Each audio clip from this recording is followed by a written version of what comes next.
Тәтті тоқаштың рецебі: сүтке аштығы, қант, 2 жұмыртқаның сарысы және ерітілген сары май қосып жақсылап араластырамыз.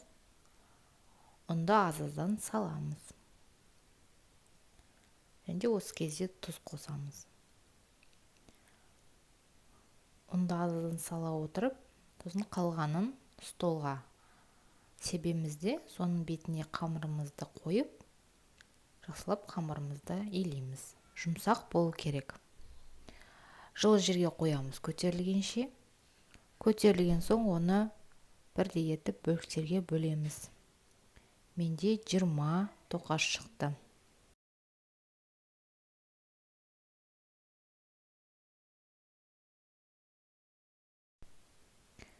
Енді оның бетіне себетін крошкасын дайындаймыз. Ұнға қант және сары май үшеуін араластырып крошка жасаймыз. Осындай болу керек. Енді жаңағы домалақтарымызды бірінші сары майға батырамыз, одан кейін крошкамызды жағамыз да бетіне, пергамент қағазына орналастырамыз. Одан кейін осылай екі жерінен кесіп қоямыз да 180 градуста 25 минуттай пісіреміз.